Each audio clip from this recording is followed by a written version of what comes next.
Perkenalkan, nama saya Melisa Putri Wulandari dengan NPM 20082600038, tugas remedial Blok Kardiologi Fakultas Kedokteran Universitas Muhammadiyah Sumatera Utara. Nah, di sini saya akan membahas tentang hipertensi. Nah, kita harus tahu dulu apa itu definisi dari hipertensi. Nah, definisi dari hipertensi itu sendiri yaitu ketika tekanan darah itu meningkat lebih dari sistol lebih dari 140 dan diastolnya itu lebih dari 90. Nah, di sini ada beberapa klasifikasi berdasarkan etiologi dari hipertensi itu sendiri. Nah, yaitu ada hipertensi primer, sekunder, dan mislabel. Nah, pada hipertensi yang primer ini, dia itu terjadinya itu secara idiopatik atau kita tidak tahu penyebabnya apa. Terus dia itu biasanya punya penyakit penyerta dari si hipertensi itu sendiri, baik dari keluarga ataupun dari ibu, ayah, adik. Nah, pada hipertensi yang sekunder ini dia tuh biasanya dia tuh sudah diketahui penyebabnya apa sebelumnya. Misalnya kayak dia dari diabetes mellitus atau dia dari CKD. Nah, terus ada yang mislabel. Nah, mislabel ini terbagi lagi menjadi dua. Dia ada yang white coat dari hypertension, ada mass hypertension. Nah, pada white coat hypertension ini di mana keadaan tekanan darah kita itu meningkat pada saat kita itu di fasilitas kesehatan, dan pada saat di rumah tekanan darahnya itu menurun atau normal. Nah, pada yang mass hypertension ini dimana terbalikan dari si white coat hypertension ini. Kalau si mass hypertension ini dia tuh keadaan dimana di fasilitas kesehatan tekanan darahnya normal, pada saat dia di rumah tekanan darahnya itu meningkat. Nah, terus ada klasifikasi berdasarkan derajat dari keparahan si hipertensi itu sendiri. Nah, yang pertama ada dikatakan dia itu normal ketika sistolnya di bawah 120 dan diastolnya lebih dari kurang dari 80. Nah, pada saat dikatakan dia prehypertension itu dimana keadaan sistolnya itu dia 120 sampai 139 dan diastolnya 80 sampai 89. Terus pada stage 1 dia itu dimana sistolnya itu 140 sampai 159 dengan diastol 90 sampai 99. Terus pada dikatakan dia stage 2 yaitu di atas 160 dengan diastol di atas 100. Nah, sebelum dari itu kita harus tahu dulu faktor resiko dan etiologi dari hipertensi itu sendiri. Nah, faktor resiko dari hipertensi itu sendiri itu ada yang bisa dirubah dan tidak bisa dirubah. Nah, yang tidak bisa dirubah itu contohnya seperti ras, genetik, dan usia.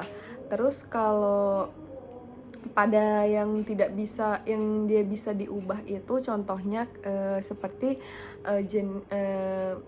obesitas, genetik, terus aktivitas fisik, merokok, konsumsi alkohol. Terus etiologinya tadi sudah saya sebutkan, biasanya itu ada yang primer yang tidak diketahui penyebabnya dan tidak diketahui penyebabnya. Selain tadi hipertensi klasifikasinya ada hipertensi primer, sekunder, dan mislabel, dia tuh ada hipertensi yang namanya urgensi dan emergensi. Ini dimana keadaan hipertensi dengan yang darurat. Nah, pada yang urgensi ini bedanya dengan emergensi. Nah, sebelum kita masuk ke apa sih yang membedakan keduanya, kita harus tahu dulu apa itu yang dikatakan kalau hipertensi dari si krisis hipertensi ini, yaitu dua tadi, emergensi dan urgensi, dimana keadaan tekanan darahnya itu lebih dari 180 pada sistol dan diastolnya itu lebih dari 120. Nah, pada yang urgensi, hipertensi urgensi ini itu biasanya dia itu belum ada kerusakan pada organ-organ tubuh kita. Biasanya dia tuh murni karena emang tekanan darahnya yang di atas 180 per 100, di atas 120 pada diastol. Pada yang krisis hipertensi yang emergensi, dia ini biasanya sudah mengalami kerusakan organ, misalnya kerusakan organ mata, organ kepala, terus organ jantung sudah mengalami kerusakan. Nah, seperti yang kita ketahuin, cara apa sih, sebelum kita masuk ke cara menegakkan diagnosanya, kita harus tahu dulu tanda dan gejala dari si hipertensi itu sendiri.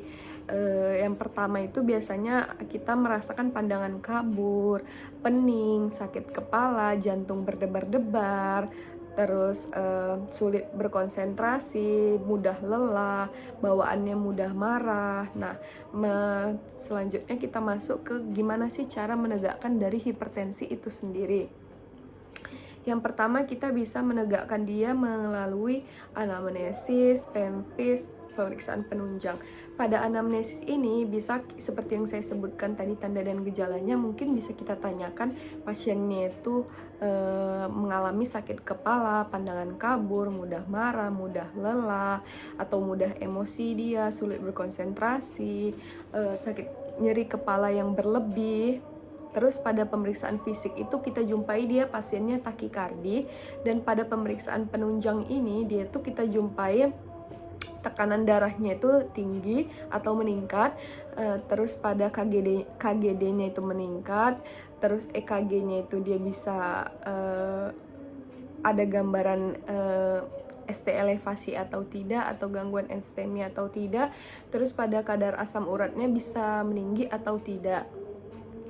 Nah, mungkin kita masuk ke tata laksana dari si hipertensi itu sendiri. Nah, hipertensi itu sendiri, pada hipertensi yang primer itu dia tuh kan berarti belum ada kerusakan organ, berarti kita memberikan pasiennya itu dengan ACE inhibitor atau ARB di bawah usia pasiennya itu 60 tahun, dan di atas usia 60 tahun itu bisa kita kasih dia CCB atau diuretik. Nah, apa sih contoh ACE inhibitor? Contoh ACE inhibitor itu mungkin bisa kita kasih dia captopril. Terus contoh dari si ARB itu mungkin ARB itu bisa kita kasih dia candesartan, dan pada si CCB itu dia bisa kita kasih amlodipin, dan diuretik ini mungkin bisa kita kasih tiazid pasiennya. Nah, terus ada farmakologi dari hipertensi yang disebabkan oleh beberapa penyakit, contohnya seperti kayak DM. Nah, pada DM ini kita itu terapinya menggunakan ACE inhibitor atau ARB, terus kita tambah dengan CCB atau diuretik atau tiazid. Nah, pada yang chronic kidney disease atau CKD itu mungkin bisa kita kasih dia ACE inhibitor atau ARB. Terus bisa kita tambahkan lagi dia menggunakan CCB atau diuretik atau tiazid. Nah, pada pasien-pasien dengan riwayat penyakit jantung koroner itu mungkin bisa kita kasih dia beta blocker atau ARB. Terus pada angina simptomatik bisa kita kasih dia beta blocker atau CCB. Nah, beta blocker ini bisa kita kasih dia propanolol.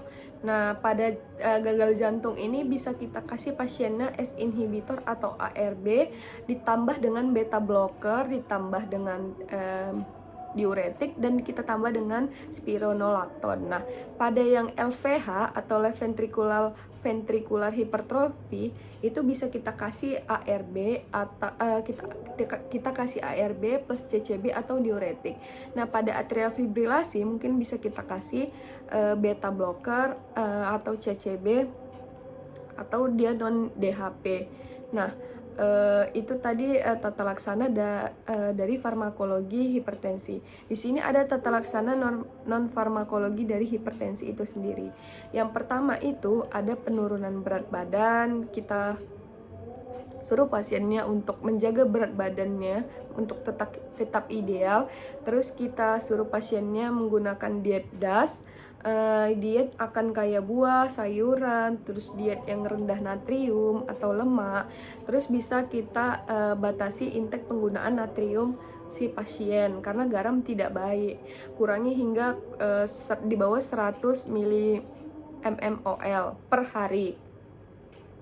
Terus bisa kita lakukan pasiennya dengan aktivitas fisik. Terus bisa kita batasi pasiennya dari penggunaan alkohol itu sendiri, karena alkohol itu kan nggak baik ya untuk tubuh kita, jadi bisa kita batasi dia penggunaan alkohol itu sendiri. Nah, untuk prognosis dari si hipertensi ini, dia itu tergantung seberapa baik kontrol kita itu terhadap tekanan darah. Itu tadi yang kayak kita harus kontrol makan, terus kita kontrol garam, kita diet rendah yang lemak. Itu dia, itu dapat menentukan gimana terjadinya keparahan dari si hipertensi kita sendiri.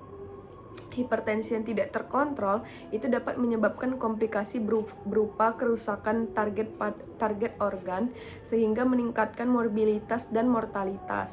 Nah, untuk edukasinya itu mungkin kita bisa kita bisa menyuruh pasien untuk menghentikan rokok. Terus untuk pasien yang obes mungkin kita suruh menurunkan berat badan, terus kelola stres, terus kontrol tekanan darah, mungkin yang istirahat yang cukup. Nah, apa sih komplikasi yang dapat menyebabkan keparahan dari hipertensi itu sendiri? Yang pertama itu ada komplikasinya dari gangguan vaskular pada pembuluh darah, kayak stroke, gagal jantung kongestif, terus ada aritmia, terus ada retinopati. Nah, tadi saya ada sedikit lupa membahas tentang fisiologi gimana terjadinya tekanan darah. Nah, fisiologi dari tekanan darah ini dia itu dipengaruhi oleh cardiac output dan pembuluh darah perifer. Mungkin dari yang saya jelaskan tadi, saya dapat jurnalnya itu, yaitu jurnal tentang kedokteran. Yang pertama itu dari Monica BLM Rempengan SH JIM EL 2021, diagnosis dan tata laksana terkini dari hipertensi e-klinik. Terus yang kedua bisa referensinya dari Patona P. Marliani L. Mulyadi Y. 2019, yaitu edukasi pola hidup sehat kepada masyarakat dengan gangguan hipertensi, yaitu jurnal pengabdian masyarakat dari Fakultas Kedokteran.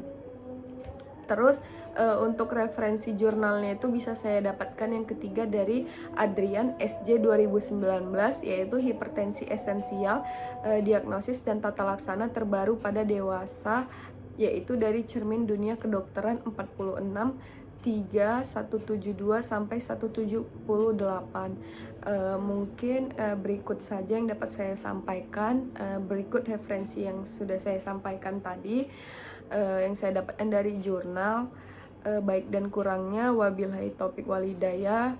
Wassalamualaikum warahmatullahi wabarakatuh.